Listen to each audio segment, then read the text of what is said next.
Everyone, welcome back to my channel. మేమైతే bike మీద ఒక ప్లేస్కి వెళ్తున్నాం అనమాట. అండ్ మేము చాలా హ్యాపీగా ఉన్నాము. అండ్ ఆ ప్లేస్కి వెళ్తున్నందుకు నేనైతే స్పెషల్గా నా ప్రీవియస్ మినీ వ్లాగ్లో 20 years తర్వాత టెంపుల్కి వెళ్తున్నానని చేశాను కదా. సో ఇప్పుడైతే నేను మళ్ళీ ఆ టెంపుల్కి ఇంత తొందరగా వెళ్తానని ఎక్స్పెక్ట్ చేయలేదన్నమాట.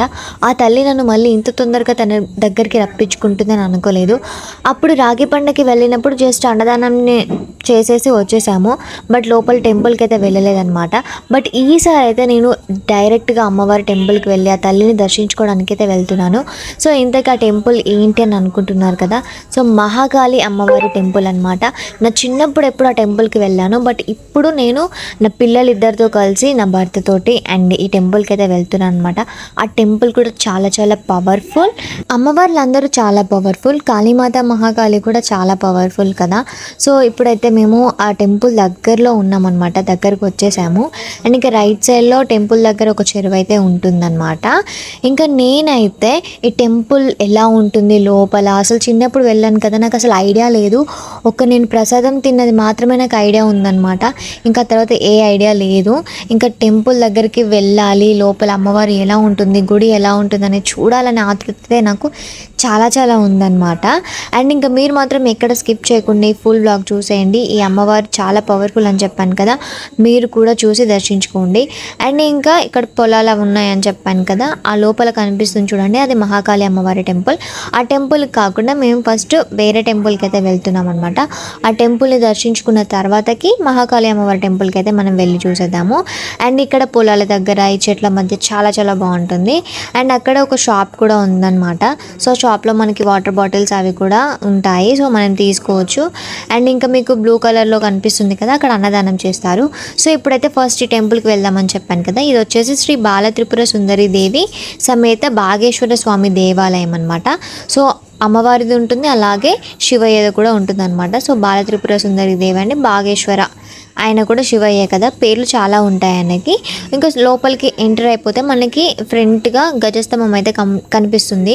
సో ఏ టెంపుల్ అయినా గజస్తంభం ఉండడం కామన్ కదా. సో అక్కడ నుంచి మనకి లెఫ్ట్ సైడ్లో వచ్చేసి ఆంజనేయ స్వామి విగ్రహం ఉంటుందన్నమాట. పెద్దగా కనిపిస్తుంది కదా మీకు, చాలా బాగున్నాడు ఆంజనేయ స్వామి అయితే. ఇంకా అలా లెఫ్ట్ సైడ్కి వెళ్తే మనం అక్కడ టెంపుల్ దగ్గర కాళ్ళు అయితే కడుక్కోవాలి.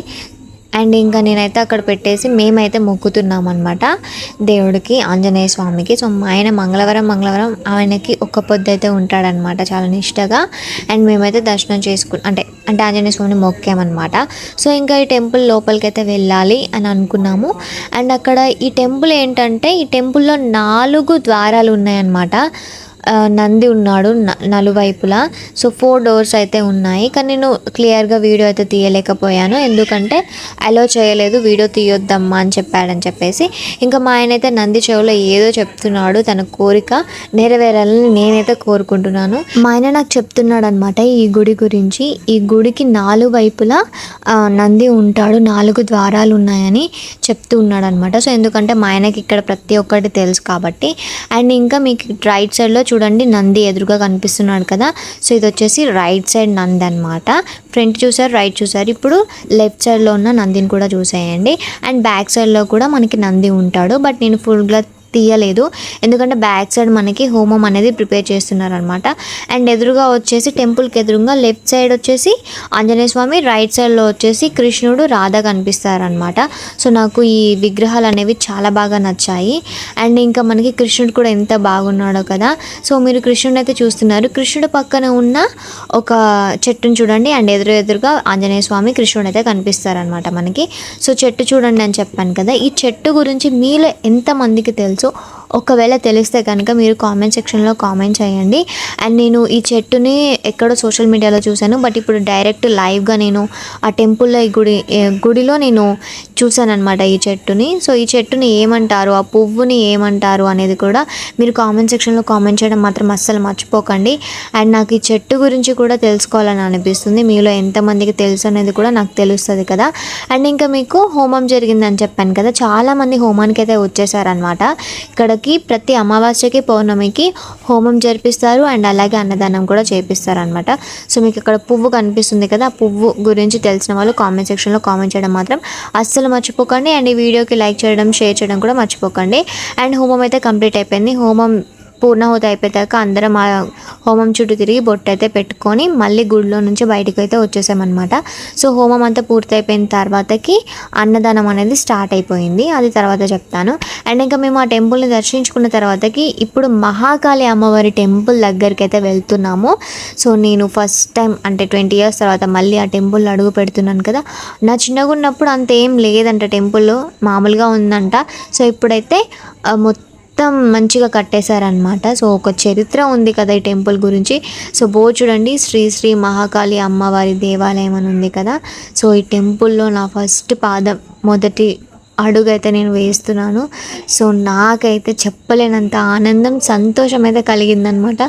శ్రీ శ్రీ మహాకాళి అమ్మవారి దేవాలయము మీరు పైనుంచి చూస్తే పైన అక్కడ అమ్మవారి విగ్రహం తల కనిపించదన్నమాట. సో చూస్తున్నారా అమ్మవారిది ఎలా కనిపిస్తుందో. సో అలా ఉంటుంది మహాకాళి అమ్మవారి పవర్. సో దీనికి 2 ద్వారాలు అయితే ఉన్నాయన్నమాట. సో ఇక్కడ నుంచి మనం లోపలికి అయితే వెళ్ళిపోవాలి. సో మనం లోపలికి ఎంటర్ అవ్వగానే మనకి గజస్తంభం కనిపిస్తుంది కదా. సో ఈ గజస్తంభం కూడా చాలా పెద్దదిగా ఉందన్నమాట. అండ్ మనకి టెంపుల్ లెఫ్ట్ సైడ్లో హోమగుండం ఒకటి ఉంది అండ్ ఒక చెట్టు కూడా ఉంది. అండ్ తర్వాతకి రైట్ సైడ్లో కూడా కొన్ని టెంపుల్స్ అయితే ఉన్నాయన్నమాట. సో ఇలా ఉంది మహాకాళి అమ్మవారి టెంపుల్. అండ్ నేనైతే మహాకాళి అమ్మవారి టెంపుల్ మన లోపలైతే నేను చూపించలేదు, బట్ గుడి చుట్టూ ఉందైతే మొత్తం మీకైతే నేను చూపిస్తాను అనమాట. సో ఫస్ట్ అయితే ఈ గజస్తంభం అయితే చూడండి. గజస్తంభం కనిపిస్తుంది కదా, ఈ గజస్తంభంలో కూడా కొన్ని బొమ్మలు అయితే ఉన్నాయన్నమాట. ఒకటి నంది ఉంది, ఇంకొకటి చక్రం ఉందనుకుంటా. సో నేనైతే అంతగా అబ్జర్వ్ చేయలేదు, బట్ అవన్నీ ఉన్నాయి. అండ్ ఇటు సైడ్ వచ్చేసి ఆ విగ్రహదాతల గురించి సంథింగ్ అయితే రాసి ఉందన్నమాట. సో ఇలాగ నేనైతే ముందుకి స్ట్రైట్గా వెళ్ళిపోతూ ఉన్నాను, ఇంకా ఏమున్నాయా అని చెప్పేసి. మీకు ఇక్కడ బ్లూ కలర్లో అది కనిపిస్తుంది కదా, అక్కడ అమ్మవారు అయితే లోపల మహాకాళి టెంపుల్ ఉంది. అండ్ ఇటు సైడ్ వచ్చేసి ఎల్లమ్మ తల్లి దేవి, అండ్ నెక్స్ట్ వచ్చేసి మైసమ్మ దేవి, అండ్ ఆ తర్వాతకి ఉప్పలమ్మ దేవి, అండ్ 4th వన్ వచ్చేసి శ్రీ బీడారి దుర్గాదేవి అంట. నేను ఈ పేరు కొత్తగా వింటున్నాను అండ్ కొత్తగా చూస్తున్నాను. సో 4 అమ్మవార్లు అయితే అక్కడ ఉన్నాయన్నమాట, చిన్నగా గుడి కట్టించి ఉంచారు. అండ్ ఆ టెంపుల్లో ఎల్లమ్మ తల్లి, మైసమ్మ తల్లి, ఉప్పలమ్మ తల్లి అండ్ శ్రీ బీడారి దుర్గాదేవి అనమాట. సో ఈ టెంపుల్ చుట్టూ అయితే మీకు చూపిస్తున్నాను కదా. అండ్ మొత్తం కూడా చాలా చాలా బాగుంది, టెంపుల్ ప్రశాంతంగా ఉంది. అండ్ గాలి వస్తుంది ఈ టెంపుల్ దగ్గర కూర్చుంటే. అబ్బా ఎంత చల్లగా ఉందంటే అంత చల్లగా ఉంది. నాకైతే చాలా హ్యాపీ అనిపించింది అనమాట. అమ్మవారు నన్ను ఇంత తొందరగా మళ్ళీ రప్పించుకుంటుంది టెంపుల్ దగ్గరికి నేను ఎక్స్పెక్ట్ చేయలేదు. అండ్ ఈ గుడిలో కూడా ఆవు అయితే ఉంటుందన్నమాట. ప్రతి గుడిలో ఆవు ఉండడం కామన్ కదా. ఇంకా మేమైతే లోపలికి రాగానే ఆవునైతే మొక్కామన్నమాట. ఇంకా కొంచెం అది పొడుస్తుందని చెప్పేసి పూజారి గారు బయట అయితే కట్టేశారనమాట. ఇంకా చాలామంది భక్తులు అయితే ఇక్కడికి వచ్చి ఎంతో నమ్మకంగా అమ్మవారిని దర్శించుకుంటారు, మొక్కుతూ ఉంటారనమాట. అండ్ ఇంకా అక్కడ మీకు జూమ్ చేసి చూపిస్తాను, అక్కడ కొన్ని ముడుపులు అయితే కట్టారనమాట. చూసారా, జూమ్ చేసి చూపిస్తున్నాను, కొన్ని ముడుపులు అయితే కట్టారనమాట అక్కడ. అండ్ ఇంకా చాలామంది భక్తులు అయితే ఇక్కడికి వస్తారు. అండ్ ఈ టెంపుల్ చూసారా, ఈ టెంపుల్ ఎలా ఉందంటే కింద పద్మం ఉంటుంది కదా, అంటే లోటస్. సో లోటస్ షేప్లో ఉంచి అండ్ పైన టెంపుల్ లాగా కట్టారనమాట. సో ఇది ఏ అమ్మవారి టెంపుల్ అనేది మీకైతే ఇప్పుడు నేను చూపిస్తాను అనమాట. మీరైతే మెల్లిగా చూడండి అండ్ మీరు స్కిప్ అయితే చేయట్లేదు కదా ఈ వీడియోని. సో ఆ వాటర్ అనేది లోపల కడిగితే బయటకు వచ్చేస్తాయి అనుకుంటా నాకు తెలిసి. సో ఇప్పుడు అమ్మవారు, ఇక్కడ ఉన్న అమ్మవారు ఎవరు అనేది మీరైతే చూసిండి అనమాట. ఇక్కడున్న అమ్మవారి పేరు వచ్చేసి వేదమాత శ్రీ గాయత్రి అమ్మవారి దేవాలయం అన్నమాట. అండ్ నేను గాయత్రి అమ్మవారిది చూశాను, కానీ వేదమాత శ్రీ గాయత్రి అమ్మవారి దేవాలయం అయితే నేను ఎక్కడా వినలేదు, ఎక్కడ కూడా చూడలేదన్నమాట. ఈ మహాకాళి అమ్మవారి టెంపుల్లోనే వేదమాత శ్రీ గాయత్రి అమ్మవారి దేవాలయం అయితే ఉంది. అండ్ ఇంకా ఆమె రూపం కూడా మీకు ఇక్కడ కనిపిస్తుంది చూడండి. అమ్మవారి ముందు పికాక్ అయితే ఉంది.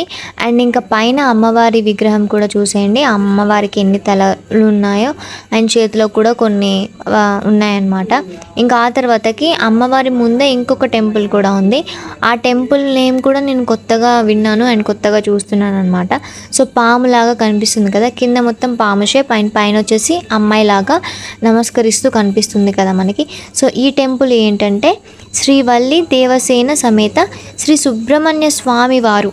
సో అమ్మవారు ఉంది అండ్ అంటే స్వామి కూడా ఉన్నాడనమాట. శ్రీవల్లి దేవసేన సమేత సుబ్రహ్మణ్య స్వామితో సహా టెంపుల్ ఉంది. అండ్ ఇంకొక టెంపుల్ కూడా ఉందన్నమాట, శ్రీ దక్షిణ అమ్మవారి టెంపుల్ కూడా ఇక్కడ ఉంది. ఈ టెంపుల్ నేమ్ కూడా నేను కొత్తగా వింటున్నాను, కొత్తగా చూస్తున్నాను.